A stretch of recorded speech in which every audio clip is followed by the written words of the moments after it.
बंधन कार्यक्रम के अध्यक्षता कर रहे हैं इस मंडल के अध्यक्ष आदरणीय शशिरंजन तिवारी जी। कार्यक्रम में उपस्थित पार्टी के वरिष्ठ नेता अजय दुबे जी, इस कार्यक्रम की संयोजक आदरणीय सीमा कुशवाहा जी, कार्यक्रम में उपस्थित मरक्टा ब्लॉक की ब्लॉक प्रमुख आदरणीय बिंदा कुशवाहा जी, सुरेश तिवारी जी, आदरणीय हृदयालाल शर्मा जी और संतोष पटेल जी और सभी हमारी महिला नेतागण और यहाँ पर उपस्थित सभी बहने। नारी शक्ति बंधन अधिनियम तो पास हुआ ही जब से मोदी जी की सरकार बनी। देश के अंदर 2014 से लेकर 2024 आ गया है। अभी महीने दिन के बाद चुनाव होगा, यानी कि पूरे 10 साल में उन्होंने सबसे पहले महिलाओं को अपनी प्राथमिकता में रखा और उनके मन के अंदर ये बात थी कि अगर हमारे देश की महिलाएं सशक्त होंगी तभी परिवार सशक्त होगा और जब परिवार सशक्त होगा तब हमारा देश सशक्त बनेगा। तो महिलाएं हर तरह से आर्थिक रूप से, सामाजिक रूप से, राजनीतिक रूप से उनको ताकत मिले, इसके लिए बहुत सारे काम उन्होंने किया और उस काम को हम बहुत गिनाएंगे नहीं, कहा कि आप लोग लंबे अरसे देर से बैठी हैं। लगभग आप लोगों को मालूम है कि सबसे ज्यादा अगर दिक्कत और तकलीफ माताएं बहनों की थी तो उनको लिए शौचालय से लेकर, गैस का कनेक्शन से लेकर, आयुष्मान कार्ड से लेकर, राशन कार्ड से लेकर और किसान सम्मान निधि से लेकर, आपके बीमा सुरक्षा से लेकर के महिलाओं की सुरक्षा से संबंधित बहुत सारे काम ऐसे हुए। प्रधानमंत्री आवास हो चाहे और भी राशन कार्ड में ये सब की मालिक महिलाएं बनाई है और महिलाओं के नाम से ये सारे आपको अधिकार दिए गए। और यही नहीं, अभी लोकसभा का जब पिछला सत्र चला था तो देश के अंदर जैसे ग्राम पंचायतों में और जिला पंचायत में आरक्षण लागू है। हमारी महिला बहनें प्रधान होती हैं, अभी प्रधान मधुबन की यहाँ पर है कलावती देवी जी।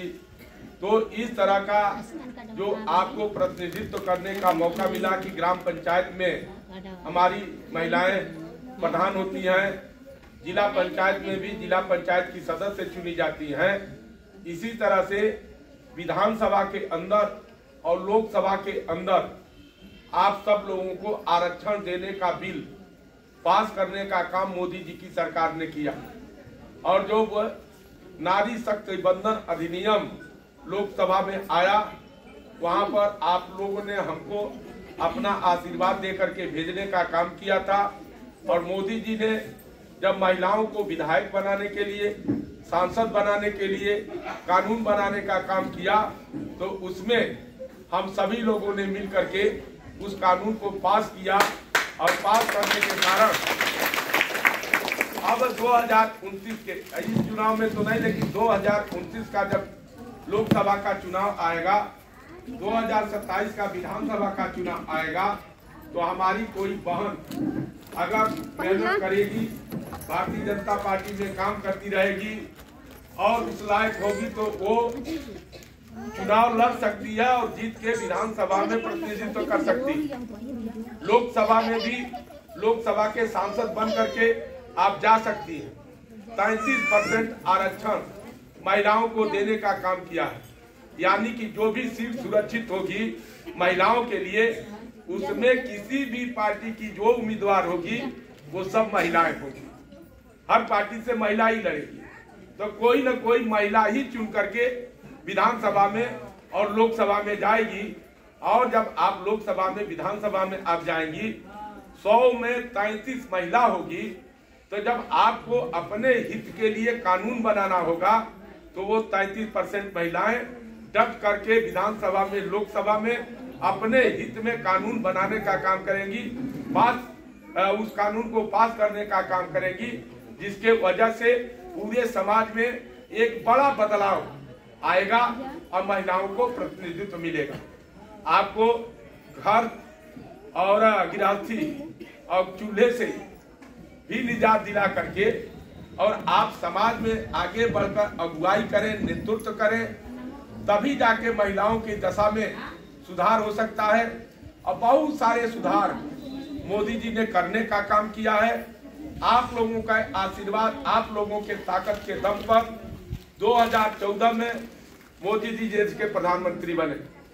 2019 में भी देश की महिलाओं ने बड़ी संख्या में मोदी जी को वोट देने का काम किया। जो प्रतिशत निकल के आया तो उस प्रतिशत में 45% पुरुषों ने अगर वोट मोदी जी को दिया था तो 56% महिलाओं ने मोदी जी को वोट लेकर के और देश का प्रधानमंत्री बनाने का काम किया।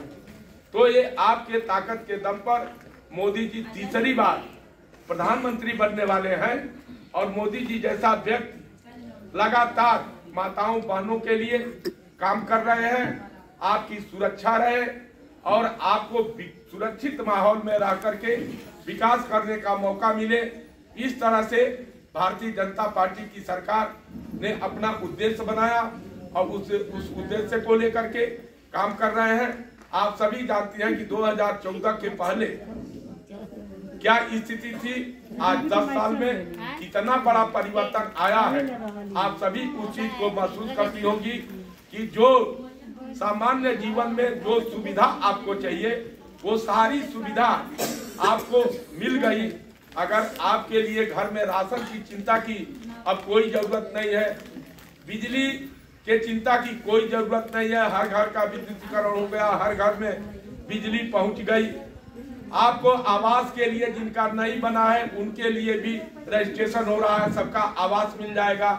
जिनका बन गया अच्छा है, शौचालय सबके घर में बन गए, गैस का कनेक्शन सबके घर में आ गया, आयुष्मान कार्ड 5 लाख के गारंटी वाला कार्ड बीमारी के लिए वो सबका लगभग बन करके तैयार है और वितरित भी हो गया। इसी तरह से हमारे आपके घर में खेती होती है, हमारी महिलाएं भी जिनके नाम से खेत है उनको भी किसान सम्मान निधि साल भर में 6,000 रुपया आपके खाते में जा रही है। तो इस तरह के इतने सारे काम मोदी जी ने किए हैं, ये काम जारी रहना चाहिए, ये काम जारी रहना चाहिए ना, होते रहना चाहिए। तो ये जब मोदी जी रहेंगे तभी ना होगा। तो 1 महीने के बाद चुनाव आ रहा है, आप सभी लोगों को ये सारी सुविधा निरंतर मिलती रहनी चाहिए।